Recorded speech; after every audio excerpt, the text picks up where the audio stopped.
আসসালামু আলাইকুম সবাইকে। সবাই কেমন আছেন? আল্লাহর রহমতে আমরা অনেক ভালো আছি। তো আজকে বাইরে খাওয়ার জন্য চলে এসেছি। তো কালকে সারাদিন বোনের বাসায় ছিলাম। প্রচুর ঘোরাফেরা, খাওয়া-দাওয়া হয়েছে, যার কারণে আজকে শরীরটা প্রচণ্ড খারাপ। কোনো মতো রান্নাবান্না করে আজকে সারাদিন খেয়েছি। তো আর ভালো লাগছে না রাত্রে রান্নাবান্না করার জন্য। তো আপনাদের ভাইয়া বলল আজকে বাইরে খাওয়াবে। তো বাড়ির কাছেই একটা ছোট রেস্টুরেন্ট নতুন হয়েছে। তো আমার মেয়ে এর আগে খাওয়ার রিভিউ দিয়েছে, ওইখানে এসেছে। তো খাবার নাকি অনেক ভালো। তো আমার ভিতরে ঢুকে, জায়গাটা ছোট ছিল, নতুন ছিল, বাট পরিবেশটা আমার কাছে ভালো লাগছে। খাবারের অর্ডার দিছি, খাবার নাকি অনেক দেরি হবে কারণ ওনাদের লোকজন কম। তো এর মধ্যে কি করব, তিনজনে বসে গল্প গুজব করছি। আর আজকে ছেলে বাসায় নেই, এই জন্য একটু ভালো কম লাগছিল। ছেলে থাকলে আরও বেশি ভালো লাগতো। তো মেয়েকে নিয়ে আসছি।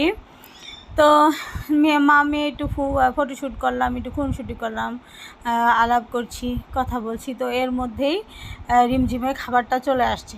তো রিমঝিম খাওয়া ভিডিও করছি, এজন্য ও একটু লজ্জা পাচ্ছিল, যার কারণে আমি আর মানে পুরো ভিডিও করলাম না, শুধু খাবারের ভিডিওটা করলাম।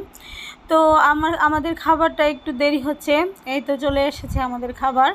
তো সারাদিন তো তেমন কিছু খাওয়া দাওয়া হয় নাই, তার জন্য একটু পেটে একটু ক্ষুধা বেশি ছিল, যার জন্য আমি ফ্রাইড রাইস, চিকেন কারি আর যা যা দেয় আর কি সাথে, সেগুলো আর কি অর্ডার করছি।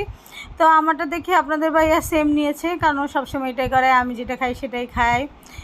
তো খাবারের রিভিউ দিব, খাবারটা খেয়ে ভালো লাগছে।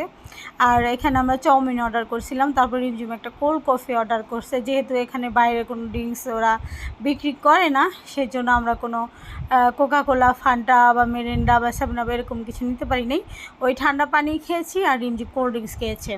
তো আমরা এই যে বেশি খাওয়া দাওয়া শেষ করে বেশিক্ষণ দেরি করি নাই, কারণ আপনাদের ভাইয়ার আবার আমাদের বাসায় দিয়ে বাইরে কাজ আছে, যার জন্য আমরা বেশি লেট করতে পারি না। এই জন্য আমরা এই তো রিকশায় উঠে গেছি এবং চলে যাচ্ছি বাসায়। বা আপনাদের সাথে ছোট একটা ব্লগ শেয়ার করলাম, ভালো লাগলো শেয়ার করে। আর আজকে দিনটাও ভালো গেল।